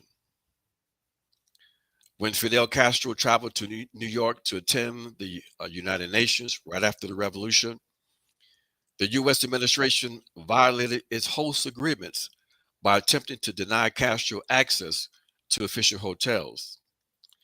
But Black Harlem responded positively to the Cuban delegation and encouraged the delegations to stay in Harlem at the Hotel Teresa, where the delegation met with various African leaders, including the famous meeting of Fidel Castro and Malcolm X. Those close relationships continued. Cuba granted political asylum to a number of members of our movement in the U.S., including Black Liberation Army member Assata Shakur in 1984. We point to the concrete commitment to defeating structures of white supremacy borne by the Cuban people who shed their blood for Africa. Cuba's extensive and decisive role in the struggle against the apartheid regime in South Africa is marginalized in the dominant Western discourse and narratives. Its critical construction is not only frequently ignored, but also treated as if it had never occurred. However, for our struggle, we will never forget and struggle to remind new generations of Africans in the U.S. of the sacrifices made by Cuba in the cause for African liberation. We inform them of Operation Carlota in response to a direct and urgent request from the government of Angola, and is significant as a pivotal element in the defeat of South African military forces. They represented a major development in the Southern anti-colonial and national liberation struggles. Operation Galata lasted more than 15 years, with over 300,000 Cubans serving and thousands making the ultimate sacrifice for African liberation. That, for us, is how you demonstrate your commitment to the elimination of race and the structures of white supremacy. So, my friends, what must be the verdict of this tribunal? The overwhelming evidence over the next few days will affirm that Cuba, and by extension, our region and the world, continue to be subjected to the organized gangsterism of the US, EU, NATO, axis of domination. But we also understand that a guilty verdict would not defeat imperialism. A wise individual once said, material force can only be defeated by material force. We cannot avoid the inevitable struggle that must be waged if we are to defeat the gangsters to the north. The U.S. has not hidden its strategy of confrontation, subversion, and direct military intervention. The objective is to reassert U.S. dominance in our region that requires, from its point of view, the subversion and control of the leading left projects in our region. There is absolutely no commitment to upholding the principles of national sovereignty and the equality of states by the U.S. because the U.S. believes that our region is in its front yard and the politics and economies of the governments in our region should be defined by Washington. How do we defeat the embargo? Defeat U.S. imperialism.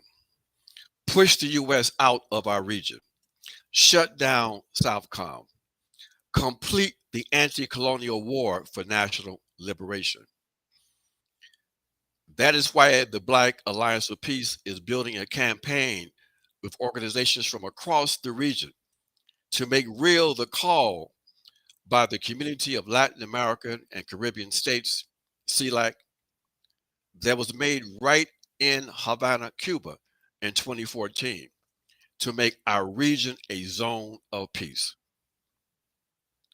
We aim to build awareness about the ideal of a zone of peace across the Americas.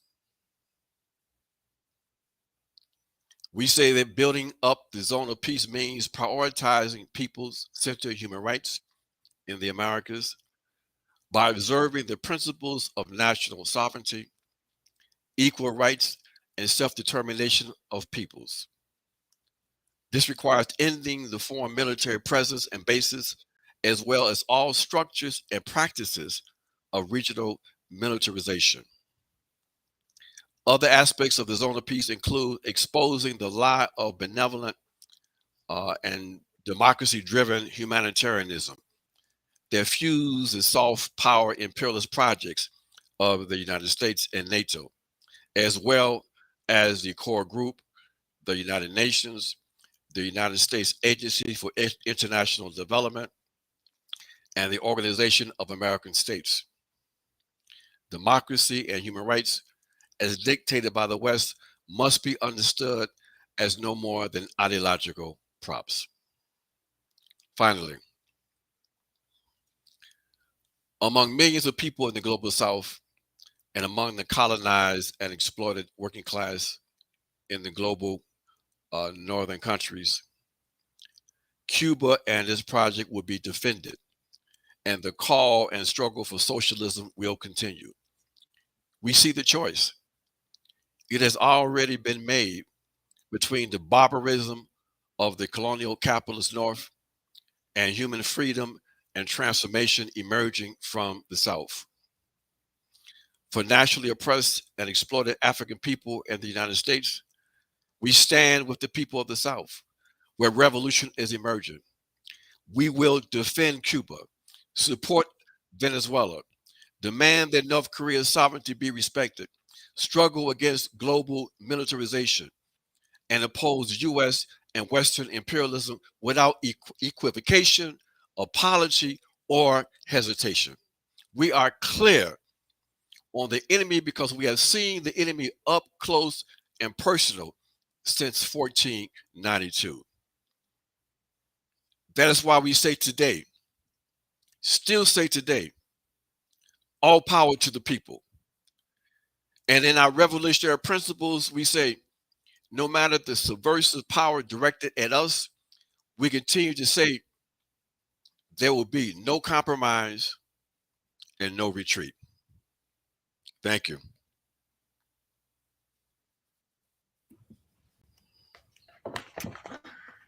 Thank you so much for those powerful words, Ajamu, and as always for your political clarity. I really appreciate especially discussing Cuba's role in the struggle to overcome global white supremacy in terms of its support to anti-colonial national liberation struggles on the African continent, and also really highlighting that long relationship and deep relationship between Black liberation struggles and the Cuban Revolution, and also for uplifting the Zone of Peace and BAP's campaign to support that call for our region to, as a counter to the barbarism, as you put it, the organized gangsterism, as you put it, of colonial capitalism here in the belly of the beast. So thank you so much for that, Ajamu. Now we will be moving on. I'll pass the mic on to my colleague, Matt Almonte, for the jurors question and answer session. Thank you so much, Karina. Hello, everyone. My name is Mateo Feliciano Almonte. And as Karina said, we're going to be transitioning to the next part of our program, which will be a question and answer portion between the jurors and our witnesses. Before we move into that, I would, on behalf of our steering committee, just like to reiterate and extend our gratitude to our witnesses who have provided insightful and powerful testimony today, as well as our deepest appreciation for the Cuban people and their spirit of resistance, solidarity, and perseverance, which has guided them through many hardships, many gains, and toward a future where the revolution is victorious and the people are free. So thank you for your leadership and for the example that you've shown to the world for so many years. For the sake of time, I won't be diving into the biographies and backgrounds of our jurors, but I will introduce them right now. We are really happy to be joined by Ivan Anopoulos, who is joining us from Greece, Prabhat Patnaik, who is joining us from India, Edrea Lalia, who's joining us from the Philippines, Victor Good, who's joining us from the United States, and Marjorie Cohen, who's also joining us from the United States. So why don't we go ahead and open the floor. We can move down the line to each juror and open the floor for questions for our witnesses. If you don't have a question, that's fine. We can just pass it along. But why don't we go ahead and begin with Victor Good.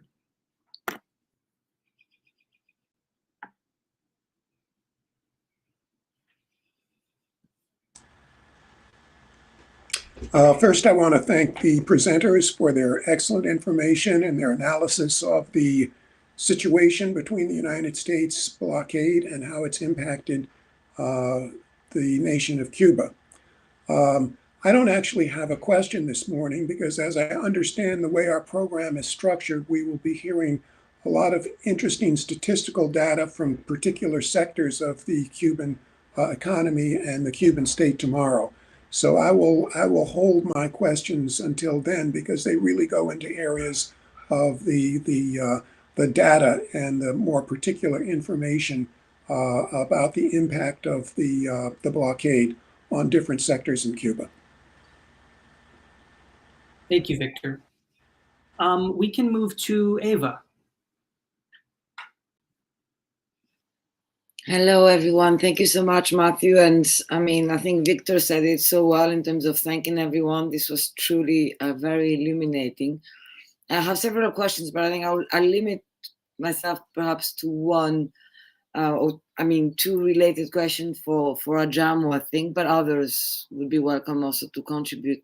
Ajamu, thank you so much for your very incisive political analysis. I just first would want to pick your brains on the following. I'm trying to understand different forms of colonialism and why in some instances US imperialism takes the specific form of something like a blockade. And I wondered if you had any sort of more analysis, whether in terms of historical context or other, or geopolitical, to try and explain why they decided with Cuba to go through this kind of 50-year-long blockade rather than, perhaps military interventions or other forms of expressions of imperialism. And also, generally speaking, because it relates to the work, of course, that we do here as a tribunal, I'm myself very skeptical of liberal rights and international law more generally, and I agree with you that material power has to be met with material power. Do you see any role for law or for a verdict here, for example, as to the illegality of something like the blockade, in terms of not sort of romantically itself doing anything to end the blockade, but to support this kind of people's initiative, material power to counter US imperialism? Thank you. I hope that was clear. If not, I can have shorter versions.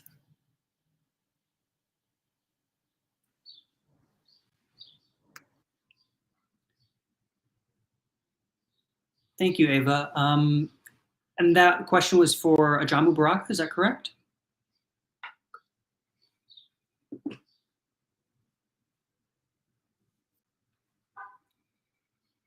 Ajamu, can you hear us?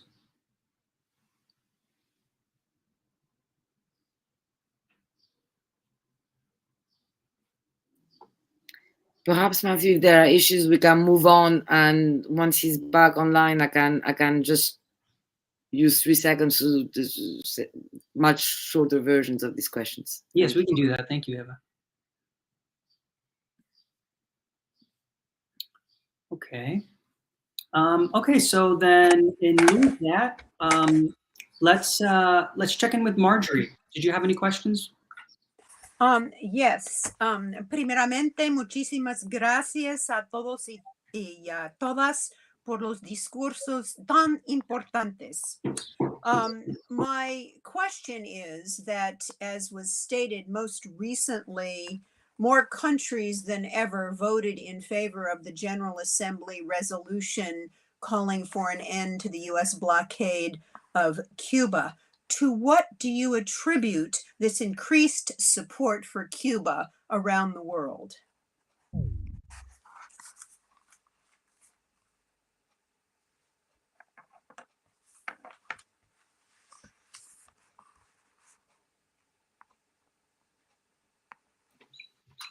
Is that okay on here? Is there anyone who would like to take that question?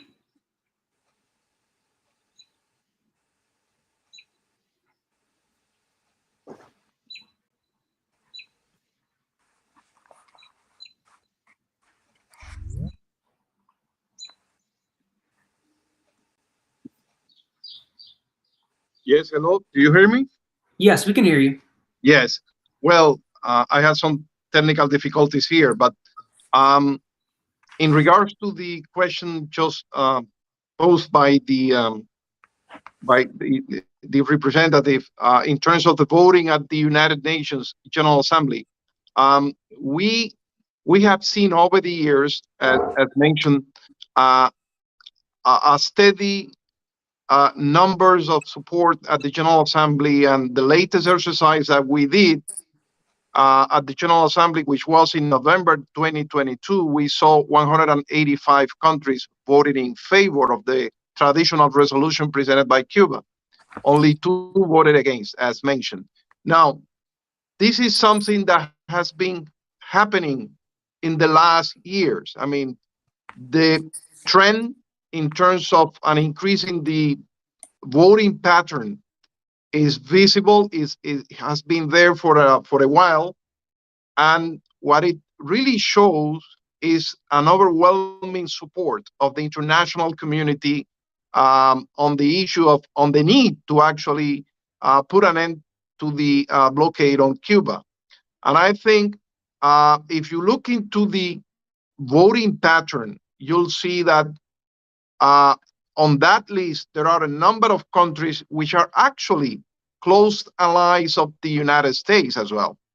So you have the European Union member states, you have Canada, you have some other countries with very close relations with the United States, and obviously a big group of developing countries as well.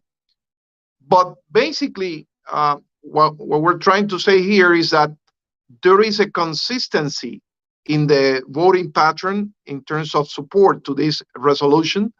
And it is clear that the international community understands the validity of the case presented by Cuba at the United Nations, specifically in the General Assembly. So there's a clear understanding about the illegality, about the contradiction that this policy of blockade represents when it comes to international law, and specifically is a violation of the principles and purposes of the United Nations Charter. So that's a fact. Unfortunately, it's been 30 resolutions already adopted, and nothing has changed from the U.S. government point of view. But again, it's a strong moral message that the international community is conveying to the U.S. authorities, specifically to the U.S. government, to reflect and to see that this policy does not enjoy the support of the international community. And we do hope that this level of support continues to be like that, because we have demonstrated, and other countries as well, in their statements, in their speeches at the General Assembly, that the positions of those supporting the end of the blockade are positions which are on the right side of history and are founded, are actually supported by evidence, by the relevant international norms as well, that has to be protected, and especially, again, the principles and purposes of the Charter of the United Nations are quite clear in this regard as well. So again, is a steady number of support, the one that we have seen over the last years. Obviously, if you compare the level of support that we have today at the General Assembly with that level of support back 30 years ago or 20 years ago, obviously there has been an increase in the numbers of states supporting the resolution. That's what I would like to share at this point. Thank you very much, Ambassador Gala. Professor Patnaik, the floor is yours if you have any questions for our witnesses. Thank you very much. First of all, I'd like to thank all the witnesses for very lucid and very rich presentations.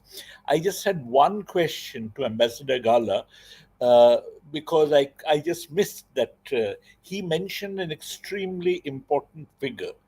He was talking about the total loss to Cuba because of the 60 years of blockade. At current prices, how much is the total amount? I just missed the amount. If he could just tell me what the figure was, I'll be very grateful. Yes, I'll be glad to share that data. Well, I'm referring to the data which has been published in a document of the United Nations, which is the relevant Secretary General's report on this issue. And at that document, you'll find a number of data. And one of them is that at current prices, the cumulative losses in 6 decades of application of the policy amount to more than $154 billion. So $154 billion is at current prices, the cumulative losses in 6 decades. Now, I also shared data in terms of the more recent impact to the Cuban economy. And I said that between August 2021 and February 2022 alone, this policy of blockade cost Cuba in the order of 3.8 billion in losses. In just the first 14 months of the current US administration, the blockade cost 6.3 billion US dollars in losses, which represents more than 455 million per month and more than 15 million per day. It's just an analysis of the first 14 months of the current US administration. And I already said the amount in terms of the cumulative losses as well. I hope is useful. Thank you. Thank you very much. That's very useful for me. Thank you. Thank you. Thank you, Ambassador. Adria Lalia, the floor is yours if you have any questions for the witnesses.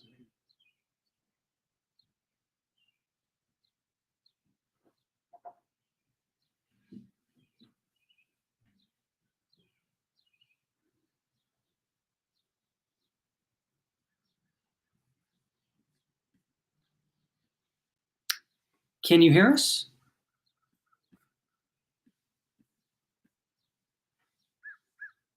Okay.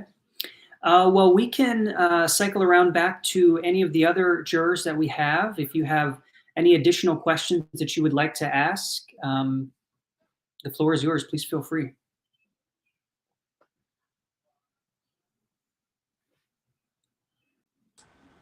I have one question to the ambassador on his remarks.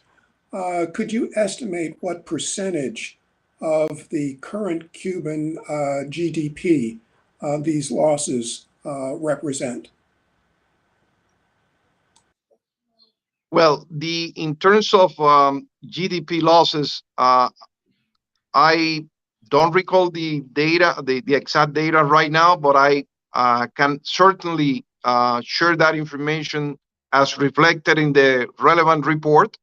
But there are a number of studies, that has explained that there is a real impact in terms of GDP growth in the Cuba's economy. The data is there.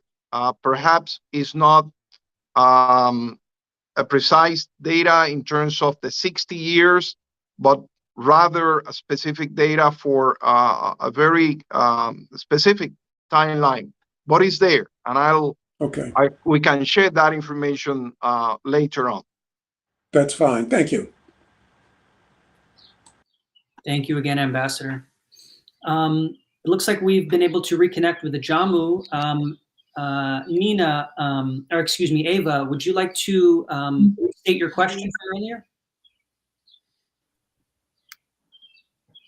Yes, thank you very much. Yeah, Ajamu, I had two related questions for you that I'll summarize in a shorter version now. The first is, why do you think the US went specifically for a 50-year-long blockade when it came to the Cuban situation, rather than, for example, other imperial forms of intervention, like military intervention? What is your view is what was to be gained in sort of doing so in the form of a blockade?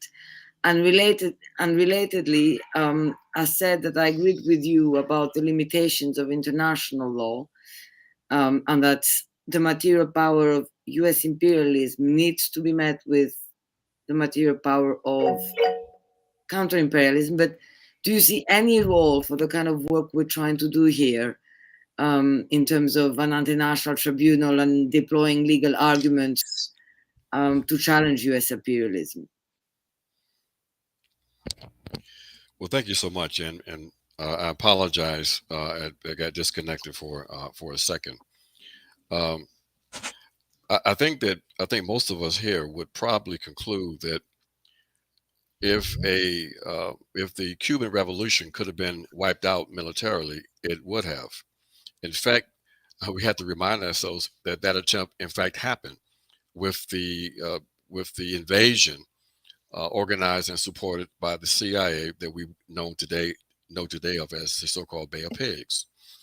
So the only constraining element that the U.S. had was the politics of that moment. And so, they attempted or pretended that they weren't involved in the Bay of Pigs invasion because of the politics of that moment.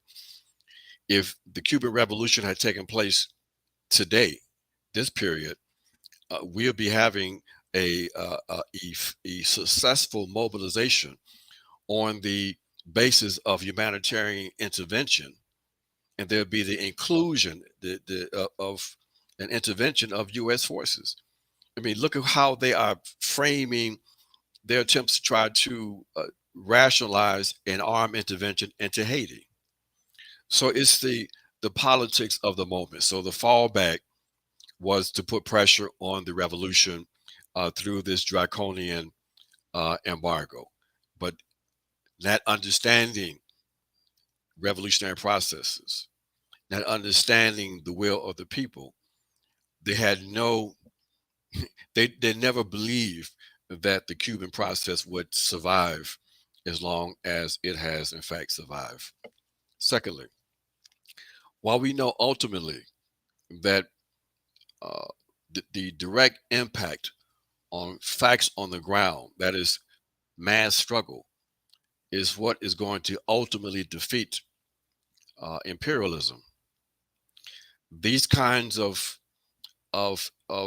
activities to raise awareness, to expose the contradictions of the international system, or even more accurate, the exploitation of international law, the undermining of international law by the US and Western European powers in order to advance their own interests has to be exposed. The whole rules-based order is based on going around international law and processes that they helped put in place, but today are now sort of yokes around the necks in terms of their ability to advance their interests. So we have this space available, just like we have the electoral space in the U.S. available. I think it's our responsibility to enter those spaces and to utilize these tools to the extent that we can. Over. Thank you. That was really very informative. Thank you, Ajamu. Yes, thank you, Ajamu. Ambassador Gala, did you have additional comments to make?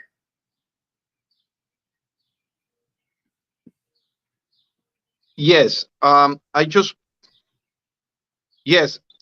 wanted to get back to the juror who asked about the impact of the U.S. blockade on the GDP, and I think that in the latest report of the Secretary General of the United Nations on this subject, it is mentioned in relation to a specific period, which is basically from August 2021 until February 2022. It is said that, and this is an estimated analysis, that without the blockade, the GDP of Cuba could have grown by 4.5% in those 7 months, and by nearly 8% when projected over a 1 year period. So that's the information that it is included in the latest report presented by the Secretary General of the United Nations as part of the contribution by Cuba and other member states. Thank you, Ambassador Gala. Thank you, Ambassador. It looks like our comrades at ICAP also have their hand raised. If you'd like to offer any additional comments, please do.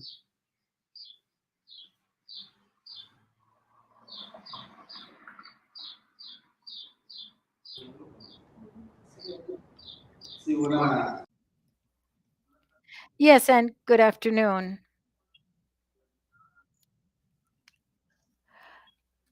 I thank you for the political analysis of the situation created by the United States. Unfortunately, the sound is very, very low. And we've had very interesting debate about this. But precisely attempts at invasion by the government of the United States, what's happening is that in the relations between Cuba and the United States had its economic interests were based in U.S. business interests, and all of Cuba's interest from mining. In Cuba, there are we don't have lots of mineral resources. Unfortunately, the sound quality is very poor.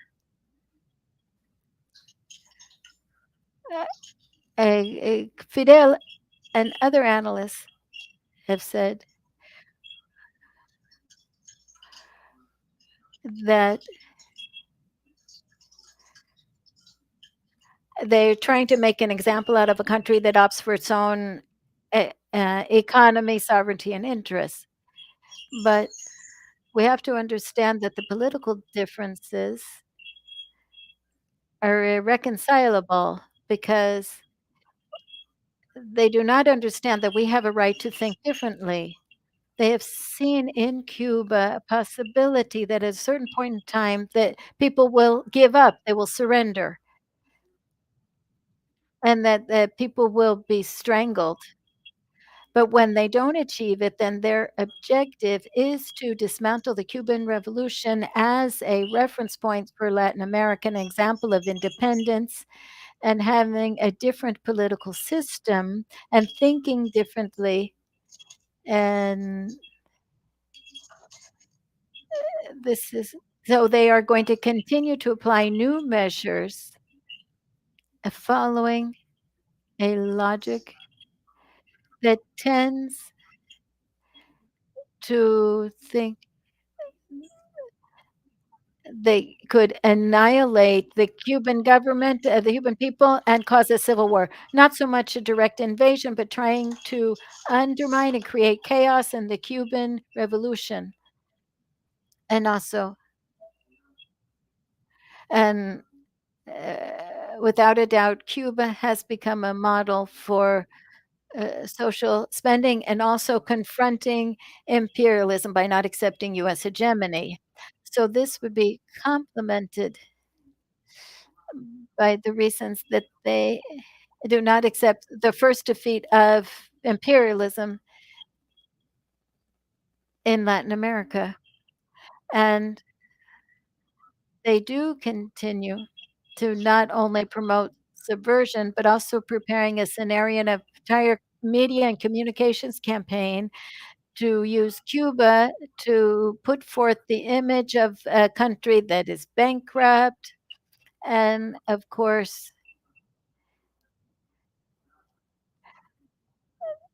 they also have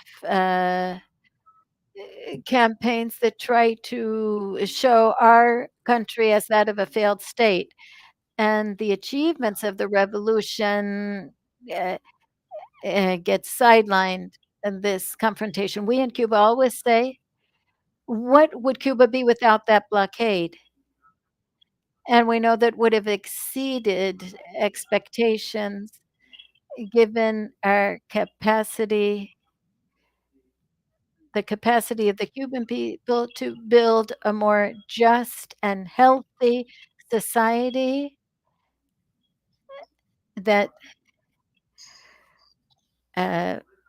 that is achieving all this. For this reason, that is why the U.S. policy towards Cuba cannot be viewed in isolation. You have to, you can't look at it right now. You have to look into the past and see that previous administrations have been doing the same thing.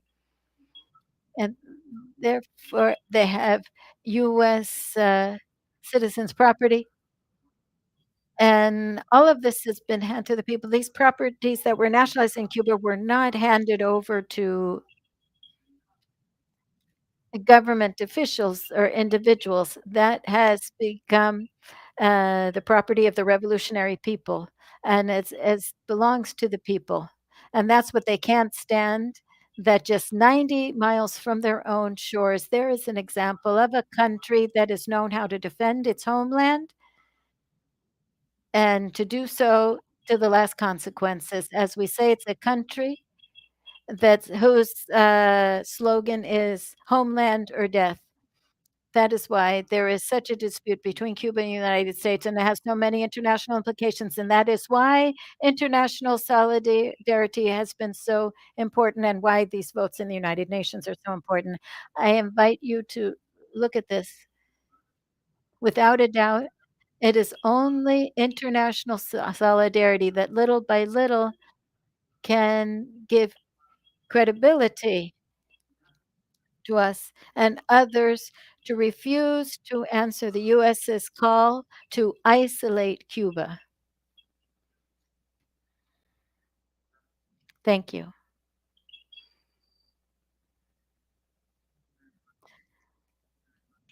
I'd like to circle back once more to our juror, Idrea Lalia. If you have any questions, if you can hear us, if you have any questions for our witnesses, the floor is yours.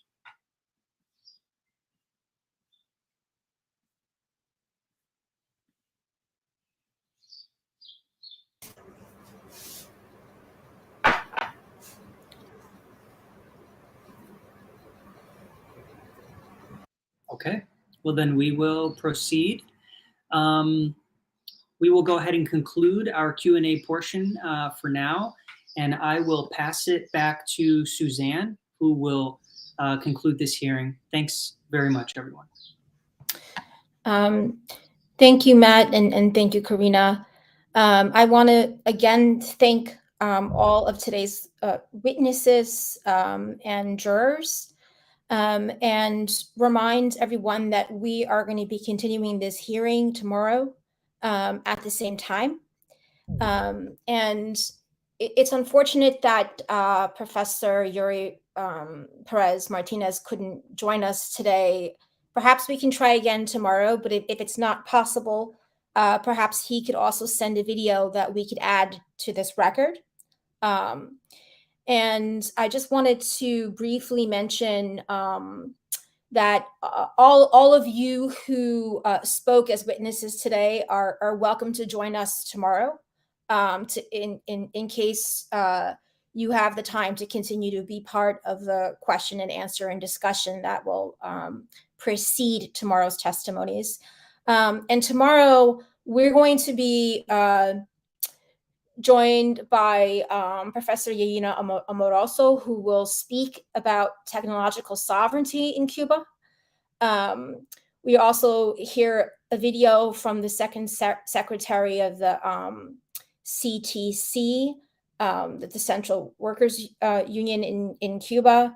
We're also going to hear a video presentation from Guillermo Ferriol Molina, who is the president of the Cuban Society of Labor Law and Social Security. And we are going to hear from two doctors, including somebody from the oncology hospital that we visited as part of our delegation, and from Rosemary Mealy from IFCO Pastors for Peace. And I think in addition to that, those of us who were part of the fact-finding delegation this past May, we are also kind of working on our own report based on the more thorough discussions that we were able to have with our colleagues in Cuba, that we also will also be part of the record outcome of this tribunal as well.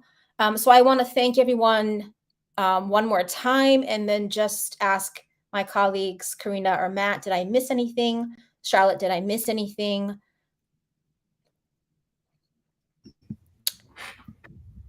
No? Okay. No, great. that was great. Just thank you. Thank you again, and see you all tomorrow. And thank you to our interpreters, Jill and Giselle. Thank you so much. Thank you, Suzanne. Thank you. Thank you very much. Thank you. Thank you. We'll see you tomorrow. Yeah.